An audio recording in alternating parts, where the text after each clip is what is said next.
El tema de la predicación, fe en medio de la crisis, es el tema de esta predicación. Fe en medio de la crisis. Hemos leído un pasaje donde nos habla de un momento en el cual Jesús realiza un milagro a 10 hombres leprosos. Pero solamente uno regresó a dar gracias. Y esto nos enseña algo muy importante. Los milagros no salvan a nadie. ¿Escuchó eso?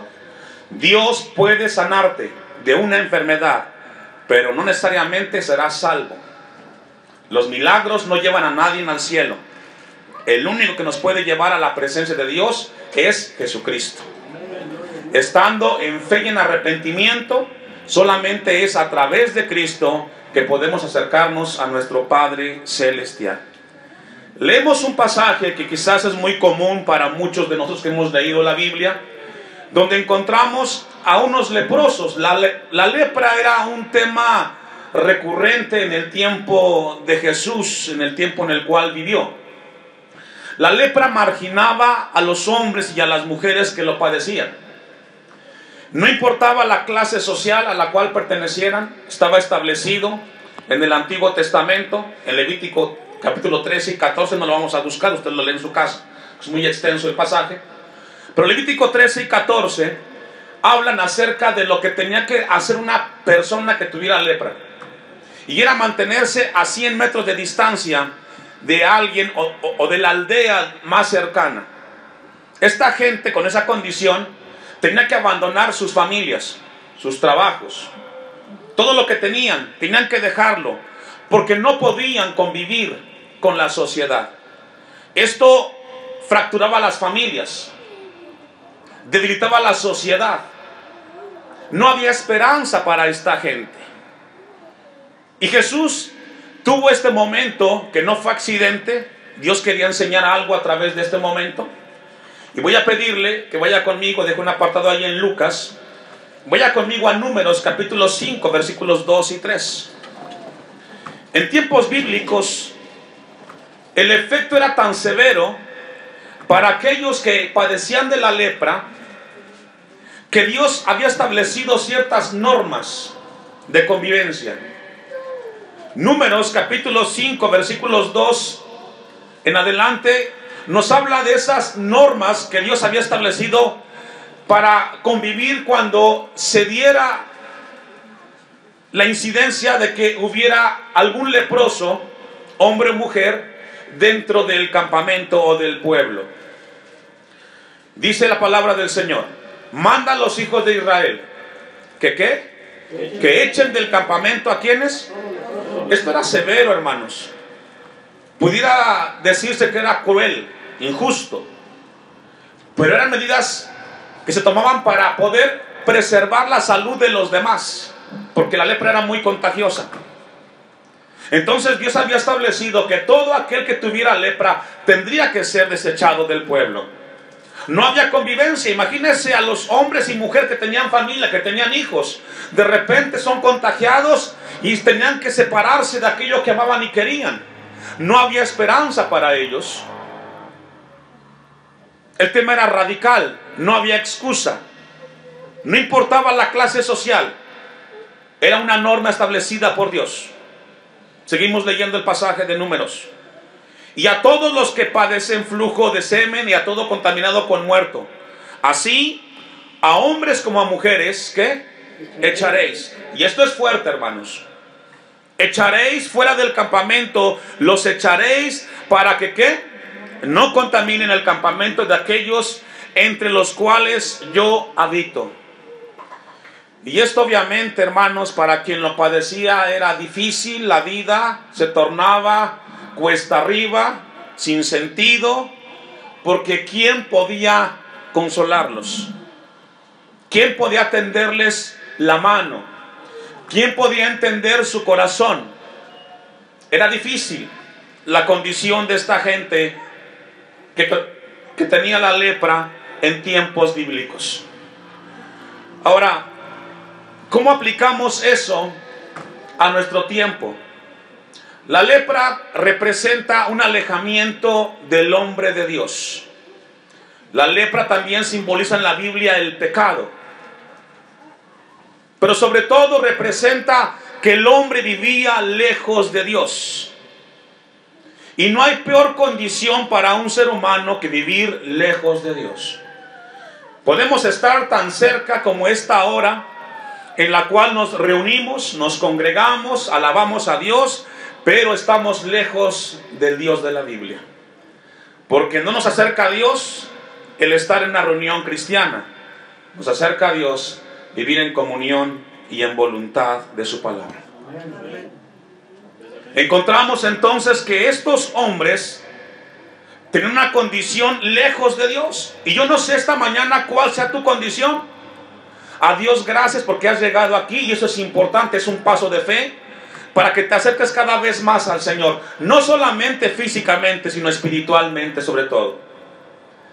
Con eso vamos a ir al pasaje de Lucas 17:11, con lo que hemos leído, con el contexto que nos habla la Biblia, que representaba la gente con lepra. Dice el versículo 11: yendo Jesús a Jerusalén, pasaba entre Samaria y Galilea. Samaria y Galilea eran pueblos mestizos, no eran 100% hebreos, por lo tanto eran desechados por los judíos. Había discriminación racial, no los veían con buenos ojos. Dice la Biblia que Jesús iba hacia allá, y al entrar en una aldea, salieron al encuentro, ¿cuántos hermanos? 10 hombres leprosos. ¿Coincidencia? ¿Accidente? ¿O propósito de Dios, hermanos? Propósito de Dios. Siempre en la Biblia nunca fue nada accidente, todo tuvo un por qué o para qué. Y dice que en esa aldea salieron al encuentro 10 hombres leprosos. Ya leímos en Números y en Levítico encontramos también lo que representaba para ellos la lepra. Estos hombres seguramente escucharon de Jesús, y al escuchar de Él, para ellos brotó en su corazón esperanza. Y eso es lo que representa Jesús para el mundo de hoy y de ahora: esperanza. Porque podemos estar en buenos lugares, cómodos, pero el corazón contaminado por el pecado, y eso te tiene lejos de Dios. Y dice que estos hombres, los cuales se pararon de lejos, imagínense, a 100 metros de distancia, porque esa era la norma, y alzaron la voz diciendo: Jesús, Maestro, ¿qué, hermanos? Ten misericordia de mí. Ten misericordia de nosotros. Esta era una oportunidad para su cura. Era una oportunidad para salir de la miseria en la cual se encontraban ellos. Se dieron cuenta que Jesús pasaba y aprovecharon la oportunidad. Y hermano, amigo, déjame decirte que si tú tienes la bendición de escuchar de Jesucristo, aprovecha la oportunidad, porque no siempre la tendrás. Las oportunidades no siempre estarán cerca de nosotros. Solamente cuando la palabra es predicada o cuando estamos expuestos a la palabra es cuando está la oportunidad. Por ello, yo le invito, hermano, que cada vez que tengan la oportunidad de escuchar la palabra, venga a Cristo en arrepentimiento y fe. Esa escena, ese momento, conmovió el corazón de Jesús. Versículo 14: cuando Él los vio, les dijo: id, mostraos. ¿A quiénes, hermanos? A los sacerdotes. ¿Por qué no oró por ellos? Pregunta muy elemental, ¿verdad? ¿Por qué no oró por ellos? ¿O por qué no dijo: son sanos? ¿Por qué Jesús les pide a estos hombres que vayan con los sacerdotes? Estaba establecido que los sacerdotes eran los encargados de ver cuando alguien de manera milagrosa era sanado de la lepra. Ellos ya habían hecho ese ejercicio de ir con los sacerdotes y ya los habían regresado anteriormente. Seguramente este momento fue muy difícil para ellos. Tenían que regresar a donde les habían dicho que tenían lepra y que no había cura para ellos. Lejos de darle esperanza a su condición, seguramente los afligió más. ¿Qué vamos a ir a hacer allá donde de allá nos regresaron y nos mandaron a las ciudades de refugio? Pero Jesús en este momento les dice a ellos que se vayan y se muestren a los sacerdotes. Nunca oró por ellos, tampoco los sanó ahí, pero la Biblia nos enseña y nos dice que los cristianos andamos por fe y no por vista. ¿Cuántos dicen amén? Por eso cuando Dios te diga que hagas algo, hermano, hermana, si eres cristiano, aunque te cueste entender, obedece al Señor. Él sabe por qué nos está pidiendo que hagamos ciertas cosas en algunos momentos de manera determinada. Y Jesús, vemos aquí cómo les da la indicación. Vamos a ir a Juan capítulo 20, versículo 26. Vayan y muéstrense a los sacerdotes. Esto era un acto de fe.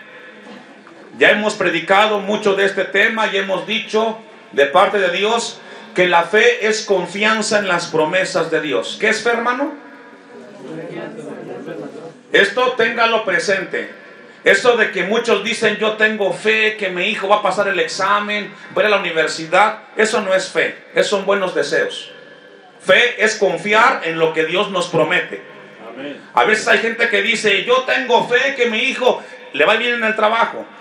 No, eso no es fe, son buenos deseos. Fe es confiar en lo que Dios ha prometido. Y Dios es fiel. ¿Cuántos dicen amén? Amén. 8 días, Juan 20, 26. 8 días después estaban otra vez sus discípulos dentro y con ellos Tomás. Y llegó Jesús estando a las puertas cerradas y se puso en medio y les dijo: paz a vosotros. Este es un tiempo después de su resurrección, un encuentro con sus discípulos. Ya Jesús fue a la cruz y resucitó, y ahora se muestra a sus seguidores. Y dice el texto 27: luego dijo a Tomás: pon aquí tu dedo y mira mis manos, y acerca tu mano y métela en mi costado, y no seas ¿qué? Si no sé qué. Porque regularmente cuando Dios nos habla, lejos de confiar, lo que sale en el corazón del cristiano es incredulidad. Dios te dice: educa a tus hijos de esta forma, y tú dices: ¿será que Dios, su palabra estará muy vigente para el siglo XXI? Porque últimamente se escucha mucho de que hay que ajustar la palabra a los cambios que se vienen dando en el tiempo de hoy, donde la sociedad es muy diferente. No, la palabra de Dios nunca va a cambiar. Y no importa cuántos adelantos hayan el día de hoy, es el hombre que tiene que ajustarse a la palabra de Dios y no Dios al hombre. Amén. Incrédulo, le dijo Jesús a Tomás, debes de ser creyente y confiar y creer lo que yo te estoy diciendo. Entonces Tomás respondiendo y le dijo: Señor mío y Dios mío. Jesús le dijo: porque me has visto, Tomás, ¿creíste? Y esto es profundo lo que dice al final. Dichosos, felices, bienaventurados los que no vieron y ¿qué? Y allí estamos usted y yo. Nunca hemos visto a Cristo físicamente, nunca hemos visto al Señor. Sin embargo, creemos que Él es Dios. Somos felices porque a pesar de que nunca lo hemos visto físicamente, hemos creído que Él es poderoso, que Él es Dios para transformar y cambiar el corazón del hombre. Y eso fue lo que le ocurrió a estos leprosos. Creyeron.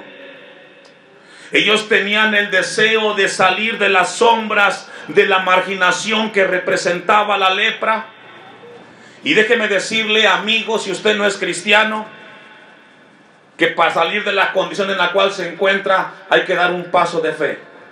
Dios puede cambiar tu vida. Dios puede transformar tu condición. Y lo que el hombre no ha podido hacer, Dios es poderoso para hacer lo imposible posible. Así es que si esta mañana has llegado a este lugar y tienes una condición difícil, Dios puede hacer la obra en tu vida.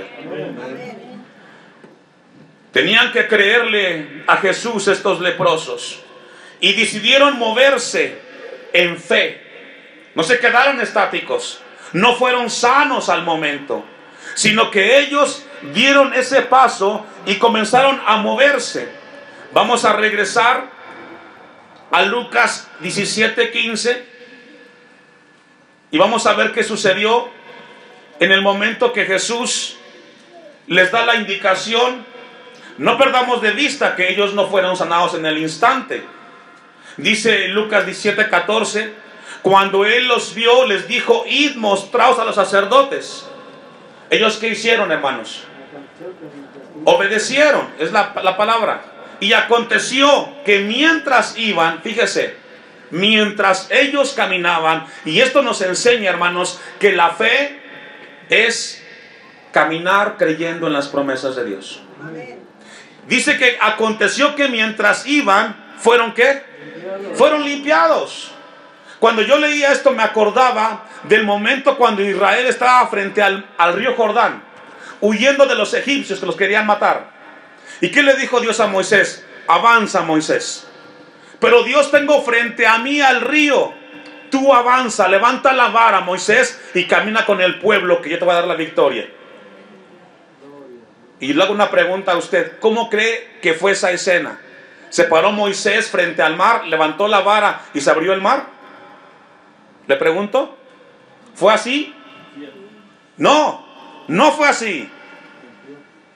Comenzó Moisés a caminar y se abría el mar. Y daba un paso y se abría el mar. Porque, hermanos, los milagros, Dios los establece que es un paso de fe a la vez. Mientras vas caminando, vas viendo la gloria de Dios. Mientras no das el paso de fe, nunca verás la gloria de Dios. Y estos hombres dieron el paso de fe y comenzaron a ver en sus vidas sanidad. Versículo 15. Entonces, uno de ellos, fíjese, de los 10, uno de ellos, viendo que había sido sanado, imagínese esa escena, su cuerpo lleno de llagas, putefacto, maloliente, y de repente comienza a ver que algo cambió. Algo cambió su cuerpo. Dice el pasaje que este hombre, al ver esa condición, hizo algo. ¿Y qué hizo? Volvió glorificando a Dios a gran voz. Eso se llama gratitud. ¿Cómo, hermanos? ¿Y lo contrario qué es? Ingratitud. Qué triste y lamentable es cuando muchos cristianos, Dios los bendice, y lejos de agradecerle al Señor, se vuelven ingratos y piensan que lo que tienen es gracias a su capacidad. Este hombre volvió. Este hombre reconoció que algo sucedió en su vida de manera milagrosa y tenía que dar gracias. Hoy es un buen día para darle a Dios gracias, hermano. Porque cuántas cosas Dios ha hecho con nosotros.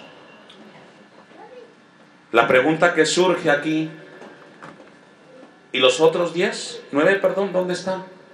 ¿Que no fueron todos sanados? La respuesta es sí. Y esto nos enseña lo que les hablé al principio: los milagros no llevan a nadie al cielo. Dios te puede sanar de una enfermedad, pero no siempre serás salvo. Y lo más importante es la eternidad de tu alma, porque el milagro más grande de sanidad es que un pecador sea limpio por la sangre de Cristo. Amén. Porque finalmente vamos a morir en esta tierra, tarde que temprano.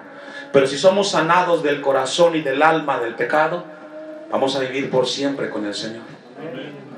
Y eso es lo que Dios nos habla a través de su palabra. Juan 6:22. Todos estaban felices al darse cuenta que habían sido sanados y que podían regresar a vivir una vida normal con su familia que habían abandonado por causa del pecado. Pero hay aquí un mensaje de parte de Dios esta mañana para nosotros. Juan 6:22 nos habla un momento después que Jesús multiplica los peces y los panes. Más de 5,000 gentes seguían a Jesús. Y Jesús hace un milagro. Multiplica los panes y los peces y los alimenta. Y luego viene esta escena que vamos a leer. El día siguiente del milagro, la gente que estaba al otro lado del mar vio que no había habido allí más que una sola barca, y que Jesús no había entrado en ella con sus discípulos, sino que estos se habían ido solos. Pero otras barcas habían arribado de Tiberias, junto al lugar donde había comido el pan después de haber dado gracias el Señor. Cuando vio pues la gente que Jesús no estaba ahí, ni sus discípulos, entraron en las barcas y fueron a Capernaum buscando a Jesús. Y hallándole al otro lado del mar, le dijeron: Rabí, ¿cuándo llegaste acá? Respondiendo Jesús y les dijo: de cierto os digo, que me buscáis no porque habéis visto las señales, sino porque... Y la pregunta que Jesús esta mañana hace a todos en este lugar: ¿por qué sigues a Jesús? ¿Porque te da de comer? ¿Por qué sigues a Jesús? ¿Porque es un buen maestro? ¿Porque tiene buenas enseñanzas? ¿Por qué sigues a Jesús? ¿Cuál es tu motivación principal por la cual sigues a Jesús? ¿Porque te da paz cuando escuchas de Él? Porque hay mucha gente que sigue a Jesús por razones equivocadas. A Jesús hay que seguirlo porque Él nos perdonó, Él nos amó y nos redimió y nos dio vida eterna y nos amó antes que usted y yo le amáramos a Él. Gloria a Dios. A Jesús no hay que buscarlo porque nos da alimento para comer, o vestido para vestir, o casa para habitar. A Jesús hay que seguirlo porque Él es Dios. Gloria a Dios. ¿Por qué sigue a Jesús? ¿Por qué estás con Él? ¿Por qué vienes al templo? ¿Qué es lo que te mueve a buscar a Jesús? Porque, hermanos, la pregunta que aquí hace Jesús: ustedes no me buscan porque has escuchado la palabra. Usted no me busca porque yo soy el pan de vida. Usted me busca porque yo le doy de comer. Porque, hermanos, cuando buscamos a Jesús por la razón correcta, lo buscamos con problemas o sin problemas. Buscamos a Jesús con ganas o sin ganas. Buscamos a Jesús si tenemos deseos o no hay deseos, porque lo primero es Dios. ¿Cuál es la verdadera motivación que te hace acercarte a Jesús? ¿Qué es lo que te mueve a buscar a Jesús? Y debe de ser la gratitud. Dios quiera que eso sea. Vamos a volver al pasaje de Lucas 17 y continuamos con el momento de los leprosos. Dice que este hombre leproso, no dice su nombre, que fue sanado, versículo 16, y se postró rostro en tierra a sus pies. Fíjese qué momento tan impactante debió haber sido este para el hombre, porque Jesús sabía lo que iba a pasar. Dice que él regresó, se volvió, y cuando estuvo frente a Jesús, se postró a sus pies. Y esto es reverencia, esto es adoración, esto es gratitud por lo recibido. Si algo hemos perdido en el siglo XXI, la iglesia cristiana, es gratitud. Somos muy ingratos. Dios te bendice en tu familia, y entre más Dios te bendice, más te alejas de Dios. No lees la Biblia, no oras, no te congregas. Buscas cualquier pretexto para ausentarte de la iglesia. Somos ingratos. Pero a Dios gracias, que a pesar de esa ingratitud, hoy Jesús dice: venid a mí todos los que estéis cargados y trabajados, que yo os haré descansar. Pero hay un problema: somos muy ingratos en el tiempo presente. Y se postró rostro en tierra.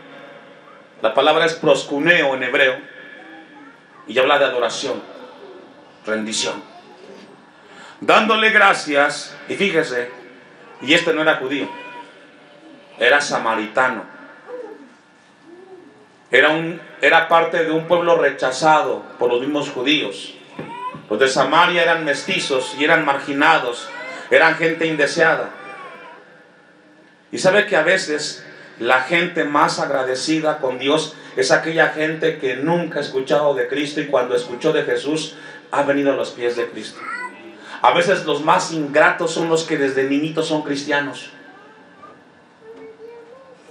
A veces son más ingratos los que desde la cuna vienen con las cosas de Dios. Me ha tocado verlo, que a veces muchos católicos que vienen a los pies de Cristo vienen con más reverencia y temor a los pies de Jesús. Pero hubo agradecimiento. Primera de Pedro 4, versículo 1 y 6. En este caso, el samaritano fue el único que expresó gratitud. Ahora, ¿qué corresponde la gratitud a Dios? Y esto es lo que nos dice Pedro. Primera de Pedro 4, 1 al 6. Cuando usted quiera ser agradecido con Dios, tenga en mente este pasaje de la Biblia. Porque gratitud no solamente implica decirle a Dios gracias. No, esa gratitud conlleva acciones. Esa gratitud conlleva una acción hacia un lugar. Y dice Pedro, primera de Pedro 4:1, puesto que Cristo ha padecido por nosotros en la carne, vosotros también armaos del mismo pensamiento. Pues, quien ha padecido en la carne, terminó en el pecado, para no vivir el tiempo que resta en la carne, conforme a las concupiscencias de los hombres, sino conforme a ¿qué, hermanos? Es decir, si somos agradecidos, hermanos, este tiempo que ahora vivimos en Cristo no es para vivir como el mundo vive, es para vivir en la voluntad de Dios, y eso es gratitud. Señor, tú me perdonaste, me rescataste, y la única manera para corresponder es no vivir como el mundo vive, lejos de ti, sino para vivir en tu voluntad.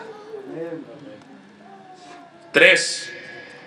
Bástate ya el tiempo pasado para haber hecho lo que agrada a los gentiles. Es decir, date por buen servido. El tiempo que pecaste, déjalo atrás.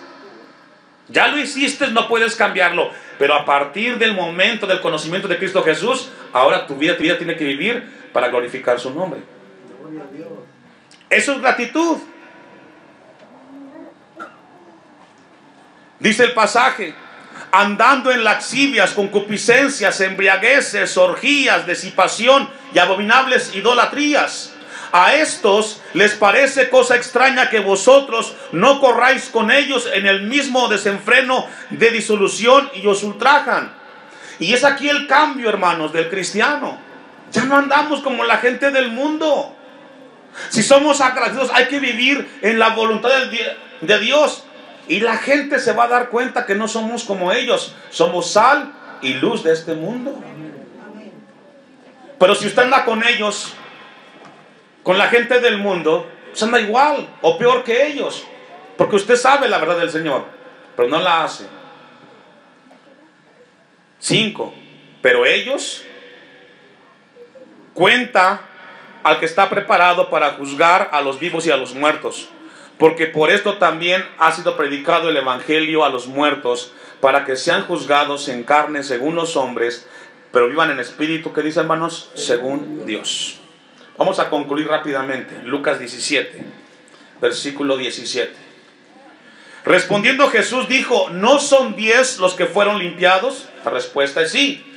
¿Y los 9 dónde están? No todos son agradecidos con Dios, es una verdad. ¿No hubo quien volviese y diese gloria a Dios sino este extranjero? Pregunta Jesús. Y le dijo, levántate, vete, ¿y qué? De los 10 fue el único que alcanzó la salvación. Tu fe te ha salvado. ¿Qué preferimos en esta tierra? ¿Que Dios nos sane físicamente o que nos sane espiritual y eternamente? Mi oración es de que usted haya sido sanado en la sangre de Cristo Jesús.